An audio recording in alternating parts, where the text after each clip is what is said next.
Oh, hi, babe. I don't mean to brag, but I think I've gotten pretty good at relationshiping. I have a solid courting strategy to keep things, a little spicy. And at least nowadays, I keep things pretty healthy. But it wasn't always this way. I've had relationships in the past, one in particular. He was really moody, kind of mean sometimes. Later, I found out that he thought that racism and sexism were edgy and cool. He did drugs. He tried to pressure me to do them too. And he tried to pressure me to do other stuff I didn't want to do. They stayed in it for quite a long time.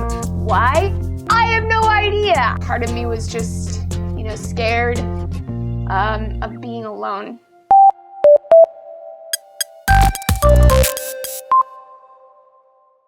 The first stage of attraction is literally like your brain is on drugs. You're all happy and lovey and you're all tingly in your pants. Got all kinds of hormones exploding in your brain. But what you'll notice when you stay with someone for long enough is that eventually your brain takes a chill pill. It's after that point that most unhealthy things begin. Communication, trust, and respect. These are the three things that a relationship cannot, no fucking way it's gonna survive without these. This is your relationship rolling over in the grave. Is that what you want? Maybe, maybe not. I think of healthy relationships as like a cozy little cottage that you're building together out in the woods with like lots of wildflowers. I just love the woods. And that's what a good relationship is to me, because that's my happy place. So how do you go about building said cottage? Well, first off, you have to talk. Check in about stuff. How you doing? And talk about what you need. I need you to shut the fuck up. No, don't say that. That's mean. I need you to support me right now. Realize that your partner alone is not gonna meet all the needs that you have. Oh, honey. It takes a village. That's why you need friends and family and vibrators and Tumblr. Building up that trust and respect means saying sorry when you're fucking sorry. Say thank you when you're fucking thankful. When they're telling you things, you're not thinking about what you're gonna say back.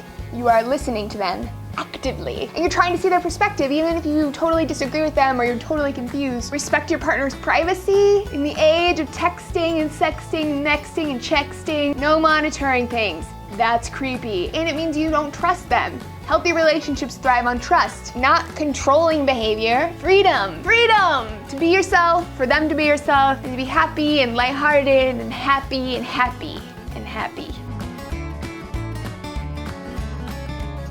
Even the healthiest relationship is gonna have unhealthy elements sometimes. Arguments, misunderstandings, hurting each other's feelings, not communicating well, not listening to each other, not making time for each other. I've decided that for me in my relationships, unhealthy stuff will not consume any more than 10% of our time together. Maybe some of you think that standard's a little bit too high, but I am worth it. And so are every one of you. So I check in regularly and ask myself, how am I feeling about my relationship? How are things going? Because bad stuff creeps up, it doesn't just happen. Now, major red flag, if they're making decisions for you, controlling who you see, what you wear, that kind of stuff. If they pressure you to do anything sexual that you don't want to do or make you feel bad about it. If they yell at you or lash out. If they threaten you or intimidate you. Sometimes people will throw this in like, oh, they were just venting, they were angry. Threats and intimidation are not angry venting. They are abuse. People forget you don't have to have a black eye to be in an abusive relationship. Emotional safety matters just as much as physical safety. Now, emotional safety is basically the ability to breathe freely. If you're not feeling emotionally safe, you might always feel like you're on the verge of a fight or something bad's gonna happen.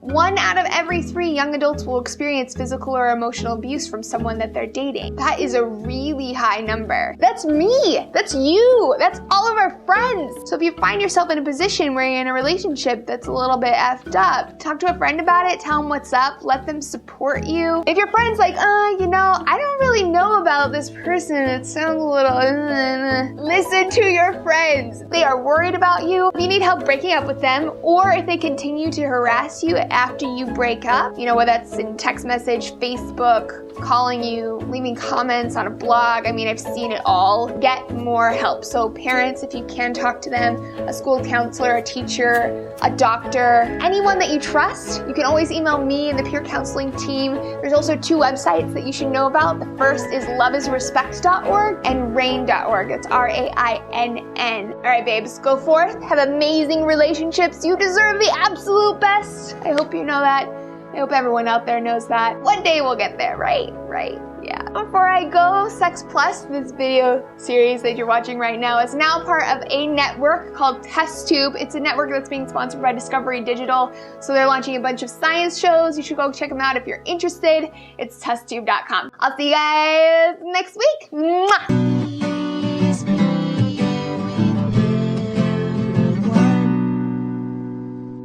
Except your mom. Oh. What?